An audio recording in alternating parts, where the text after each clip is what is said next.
Bapak Ibu Saudara, kali ini kita akan coba menanggapi pengajaran Hyper Grace, ya. Tapi bukan seluruh pengajarannya. Kita hanya mencoba melihat cara mereka pada umumnya ya memilah firman kebenaran. Contohnya, ini ada dua aja saya mau mencoba memberikan komentar ya. Yang pertama itu adanya di Yohanes 1 ayat 17. Mereka mengatakan seperti begini ya. Ini kalimatnya ya, saya baca dulu ya. Ini kelihatannya ayat emas bagi mereka ini. Sebab hukum Taurat diberikan oleh Musa, tetapi kasih karunia dan kebenaran datang oleh Yesus Kristus. Jadi mereka mencoba memilah dengan ayat ini, bahkan membandingkan, bahkan cenderung juga merendahkan akhirnya hukum Taurat. Ini yang Musa hukum Taurat, ini yang Yesus itu kasih karunia dan kebenaran. Nanti kita akan melihat ya ini ya, bagaimana caranya ini.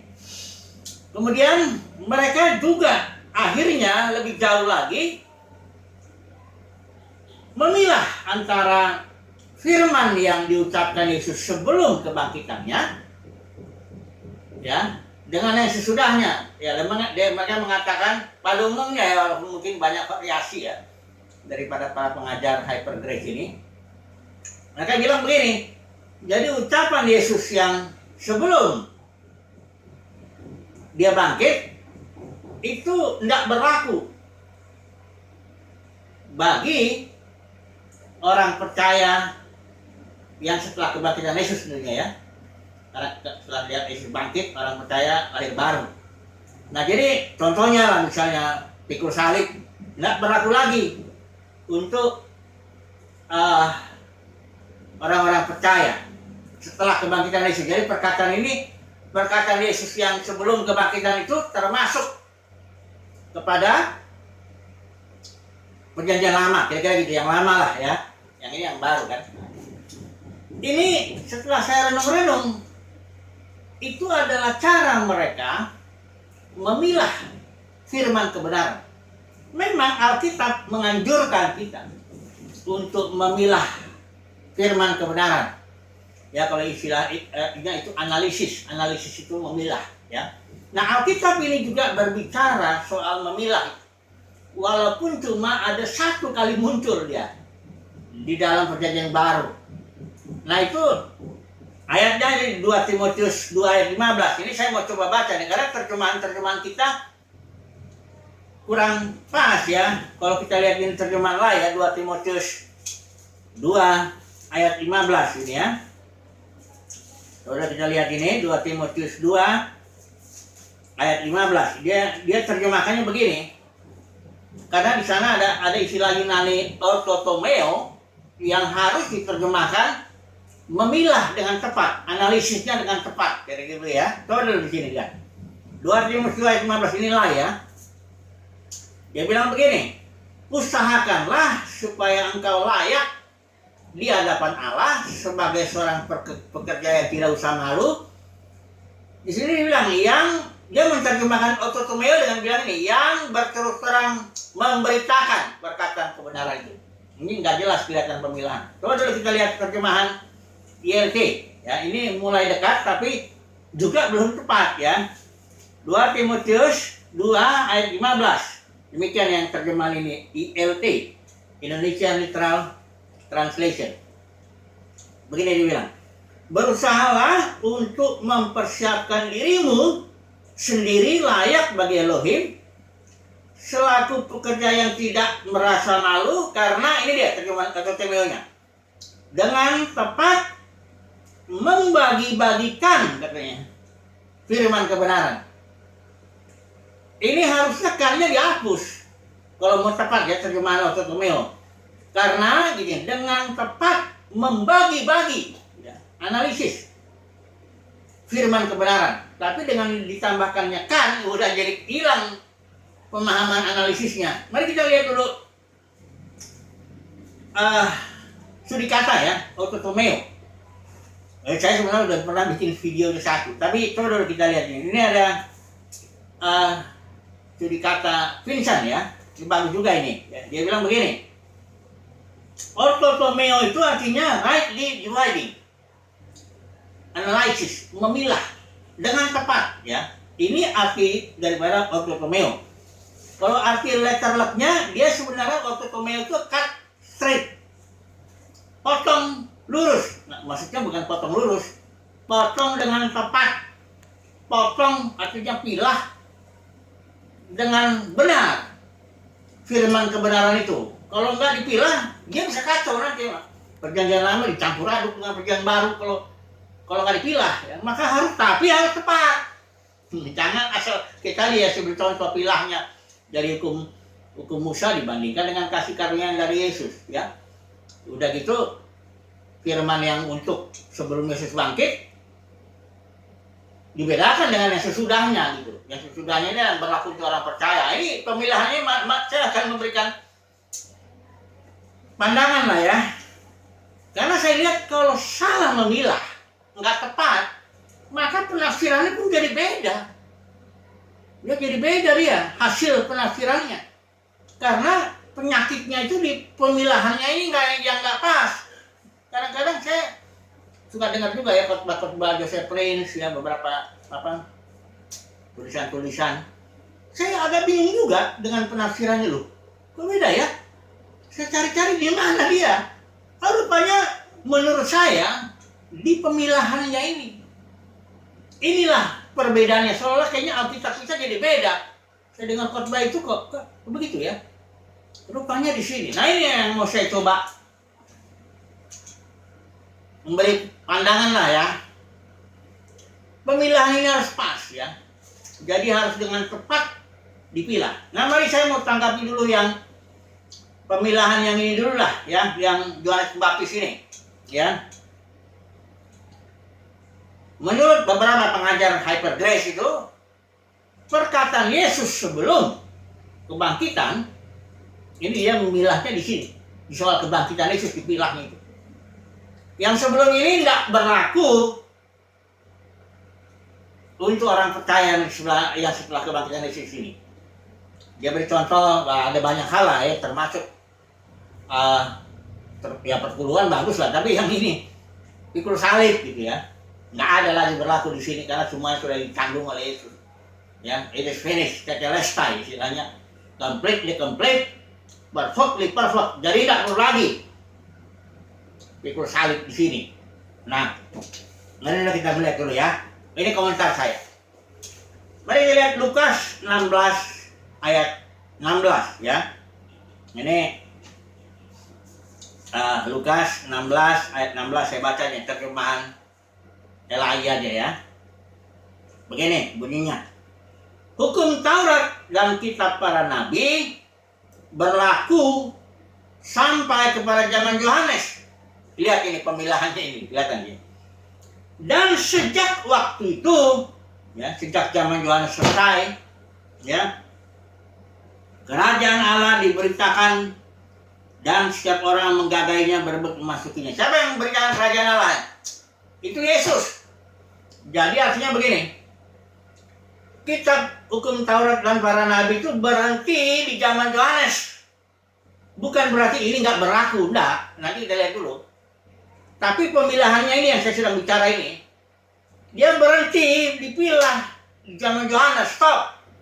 Setelah itu masuk kepada dispensasi yang baru, yaitu kingdom, yang diberitakan oleh Yesus lebih dulu, baru nanti kita saya menjelaskan itu Petrus, Paulus, dan Yohanes. Jadi pemilahannya mesti di sini, jangan di kebangkitan Yesus itu. Jadi seluruh firman yang diucapkan oleh Yesus tentang kingdom itu berlaku bagi kita yang berada ya atau katakanlah menjadi murid Tuhan Yesus, mengikut Tuhan Yesus untuk mendapatkan kingdom itu. Karena milahnya di sini, jangan di sini kebangkitan Yesus itu. Jadi ini nggak berlaku katanya, ini untuk yang lama. Enggak. Yang lama itu di zaman Yohanes stop. ke sini yang lama, tapi bukan berarti juga nggak berlaku yang lama itu lagi. Kita lihat lagi. Jadi yang penting sekarang zaman hukum Taurat, kitab para nabi itu semuanya berhenti. Karena hukum Taurat, kitab para nabi itu simbol, lambang-lambang, ya, nubuat. Itu stopnya di sini di zaman Yohanes. Setelah itu mulai penggenapannya oleh Yesus, ya. Jadi Yesus bilang saya aku tidak membatalkan baik hukum Taurat, kitab para nabi, enak ya. Torah, Ketubim, Nebim, enggak dibatalkan sama sekali, tapi digenapi. Makanya waktu Yesus ngomong sama dua muridnya setelah dia kebangkitannya, dia ngomongkan ini harus digenapi. Ya, Yesus itu realitanya, kebenaran itu artinya realita, apa adanya sesuatu, penggenapannya. Penggenapannya apa? Daripada semua nubuat, simbol-simbol itu apa penggenapannya? Kingdom. Sebabnya di malam terakhir Yesus bilang, aku tidak akan makan lagi nih hasil pokok anggur ini sampai penggenapannya tiba dalam kingdom.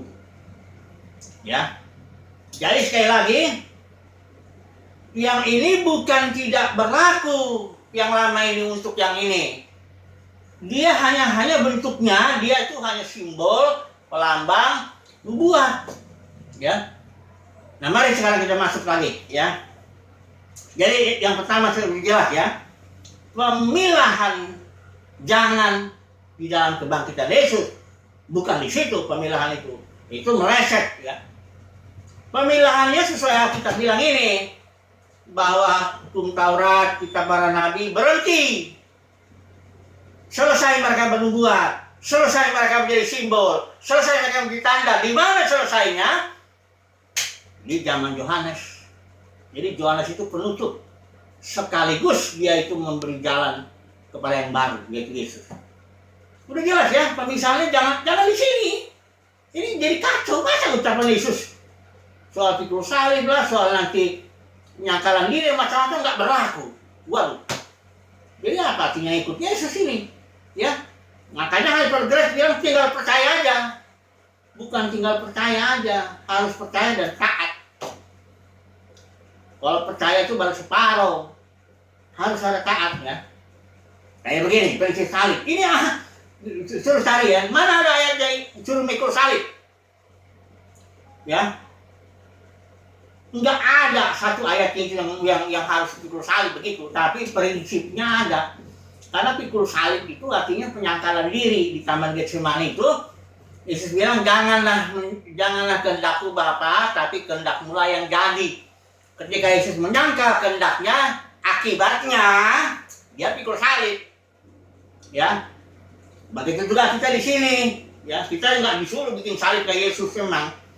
Dua balok itu kita pikul-pikul begitu, bukan begitu. Tapi kita disuruh menjalankan prinsipnya karena kita pengikut Yesus. Prinsipnya apa? Salib itu penyangkalan diri, penyangkalan kehendak sendiri, penyangkalan keinginan daging, penyangkalan rencana sendiri. Barang siapa mau ikut aku harus pikul salibnya. Artinya rencanamu, kehendakmu, keinginanmu itu jangan diikutin. Kalau mau ikut aku, kata Yesus. Sebab kalau kamu ikuti keinginanmu, rencanamu, kehendakmu, itu engkau bukan ikut aku, tapi ikut dirimu sendiri. Jadi prinsip salib berlaku. Prinsipnya ya, berlaku.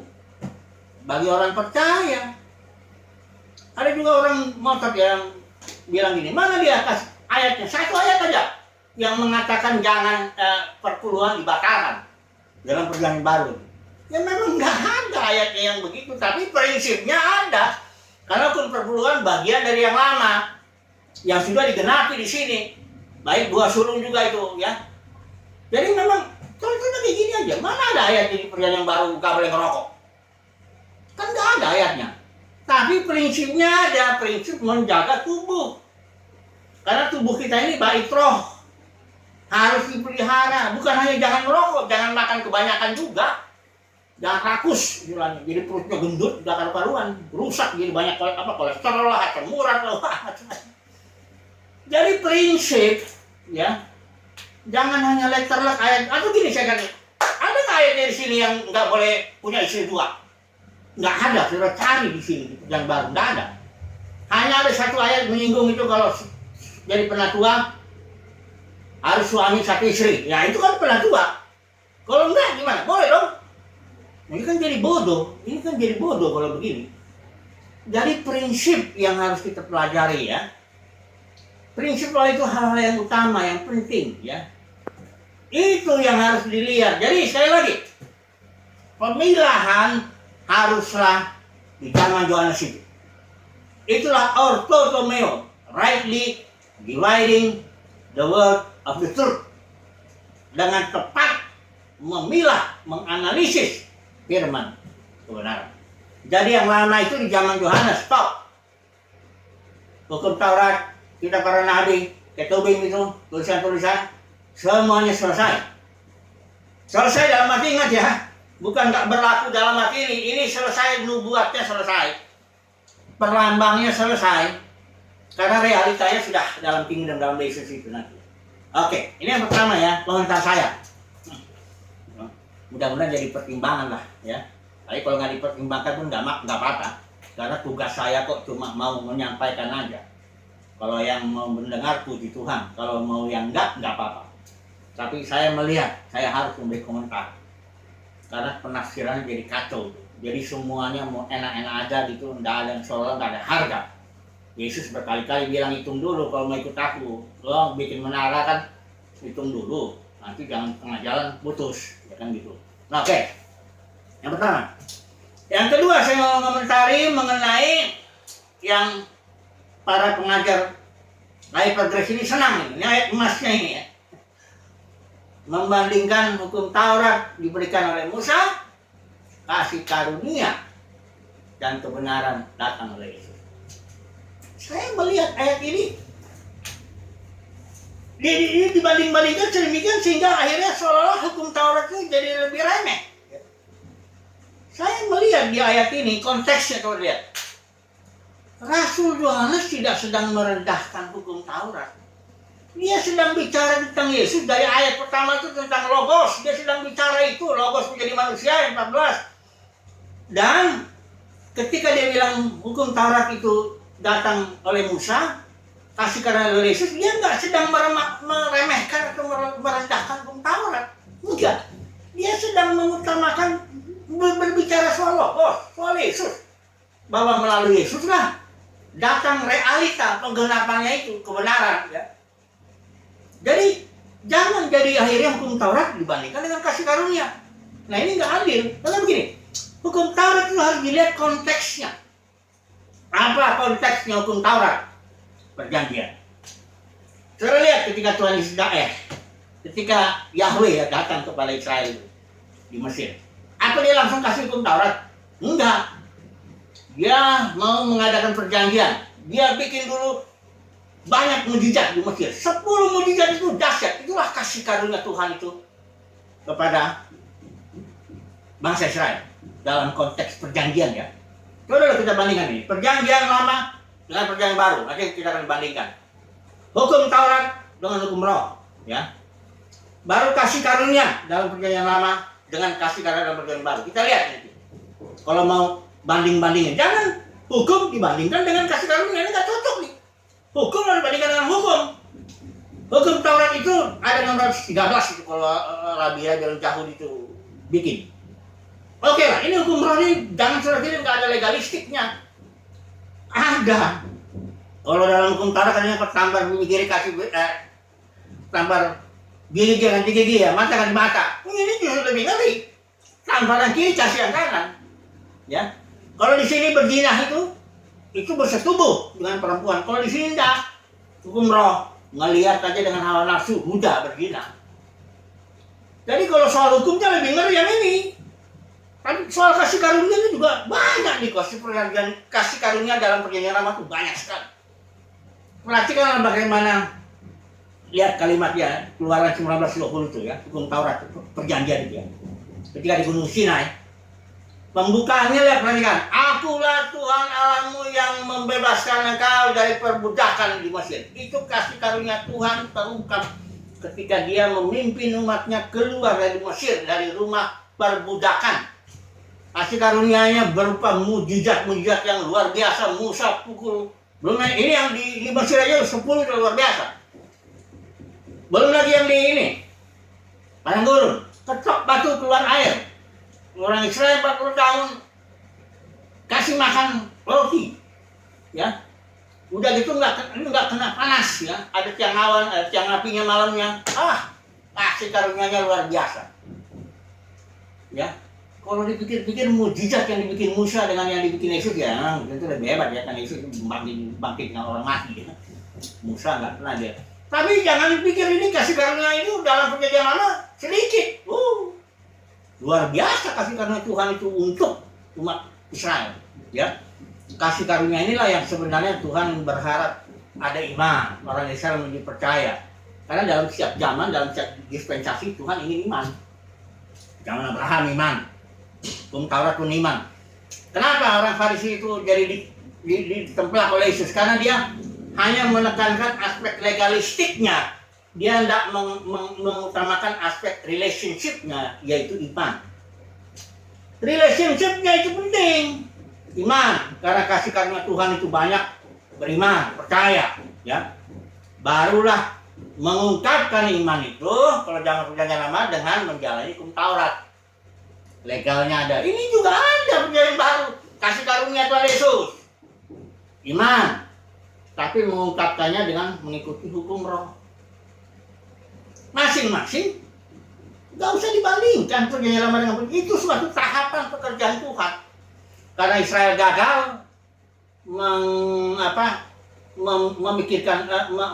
memberikan respon soal relationship dan soal legalistiknya, maka Tuhan bikin yang baru. Perjanjian baru itu yang utama untuk Israel. Saudara lihat di dalam Yeremia 31. Barulah nanti, nah ini yang saya mau bicara di perjanjian baru ini. Pemilahan harus dilakukan juga, karena di sini perjanjian baru ini harus ada pemilahan. Saya menggunakan prinsip trilogi, ya, pemilahan. Prinsipnya trilogi. Jadi yang pertama saya udah komentar tadi ya, baris itu ya, yang pemilahan yang pertama. Kedua, pemilahan soal perjanjian lama perjanjian baru itu harus adil. Jangan bilang perjanjian lama gak ada kasih karunia. Wah tuh kasih karunia banyak sekali, barangkali sebanyak perjanjian baru. Karena kenapa? Karena yang bikin perjanjian ini sama Tuhan. Dia juga.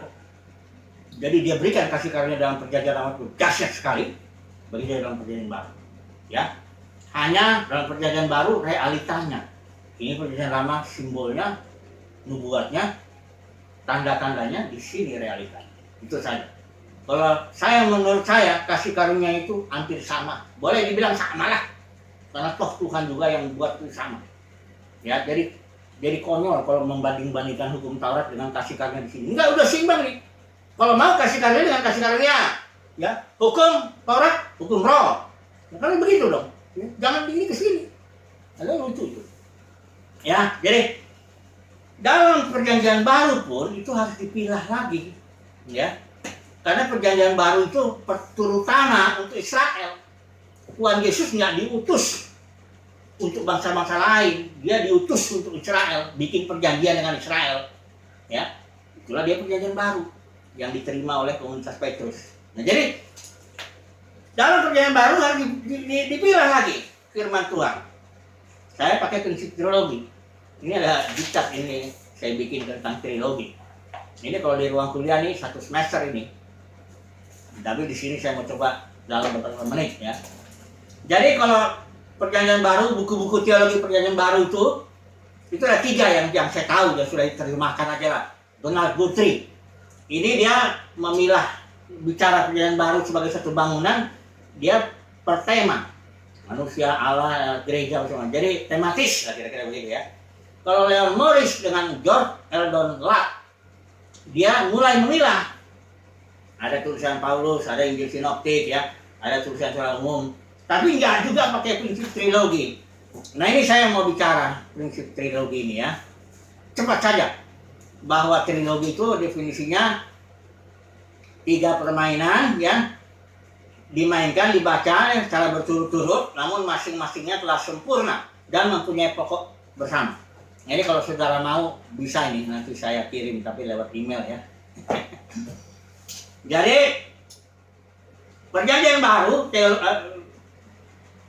firman perjanjian baru ini dipilah menjadi 3, yaitu pelayanan Petrus, pelayanan Paulus, pelayanan Yohanes. Karena masing-masing beda, komunitasnya pun beda. Komunitas Petrus itu orang Yahudi, komunitas Paulus itu campur. Yahudi non Yahudi udah gak ada lagi bedanya. Inilah yang disebut tubuh Kristus. Petrus tidak pernah nyebut tubuh Kristus. Komunitas Petrus itu, kalau Paulus bilang ya waktu di surat Korintus itu ada masalah penundukan kepala, dibilang kami, maksudnya komunitas Petrus, komunitas Paulus maupun jemaat-jemaat Allah tidak punya kebiasaan demikian. Jadi Paulus pun membedakan antara komunitasnya dan komunitas Petrus. Nah, Yohanes ini beda. Ini tahun 67, Petrus Paulus itu sudah mati nih, ya. Di waktu Kaisar Nero itu ya. Barulah Yerusalem dihancurkan. Nah, gereja udah jatuh. Komunitas Yohanes ini adalah komunitas para pemenang. Karena gereja udah jatuh. Di sini belum jatuh komunitas Petrus, komunitas Paulus. Di sini sudah jatuh. Karena apa jatuhnya? Karena 3 pengajaran itu. Roh Ijabel, ajaran Nikolaus, hierarki, dan ajaran Bileam, dagang. Komunitas Yohanes itu beda, ini menantang para pemenang. Makanya pelayanan Yohanes barang siapa menang. Jadi tubuh Kristus direpresentasikan oleh para pemenangnya. Enggak lagi yang di sini. Jadi kalau Yohanes bilang tua-tua itu beda dengan tua-tua yang di sini. Kalau penatua yang di Paulus ini dia perkota. Kalau penatua yang tua-tua yang Yohanes ini satu wilayah Asia kecil, gereja yang jatuh. Jadi nggak semua orang mau nurut sama Yohanes, ya. Malah Diotrefes itu nentang Rasul Yohanes, mengucilkan lagi dia sebagai. Dan Yohanes memang dikucilkan di Pulau Patmos oleh gereja ya, yang sudah jatuh, bukan oleh Kaisar Roma, bukan. Oke lah, ini terlalu panjang padanya.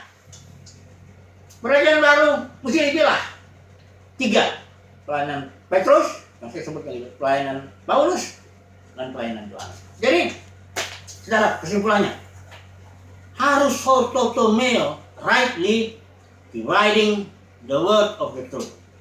Kalau salah memilahnya, salah juga nanti hasil penafsirannya. Beda, ya. Kalau enggak dipilah di Rasul di Yohanes Pembaptis, tapi dipilah di kebangkitan Yesus ini, beda. Saudara akan dengar kalau dengar para pengajar Hyper Grace, kayaknya beda nih Alkitab. Memang beda. Karena pilihannya beda. Ya. Perjanjian lama, perjanjian baru, jangan dibandingkan hukumnya. Hukum dengan kasih karunia, wah enggak adil itu. Kalau mau bandingkan perjanjian baru, bandingkanlah kasih karunia dalam perjanjian lama dengan kasih karunia perjanjian baru. Bandingkanlah hukum perjanjian lama, hukum Taurat dengan hukum Roh, ya. Jangan hukum dengan kasih karunia, ya udah jelas lah. Ya. Jadi kesimpulannya harus dengan tepat memilah firman kebenaran. Barulah nanti hasil tafsirannya pun mirip lah ya, sama-sama. Begitulah, semoga pandangan saya ini kalau dipertimbangkan oleh para pengajar HTPS, puji Tuhan. Kalau enggak pun ya sudah, enggak apa-apa. Minimal orang bisa melihat, ya. Yang punya telinga boleh melihat bahwa pemilahan firman Tuhan itu sangat penting. Puji Tuhan. Haleluya. Amin.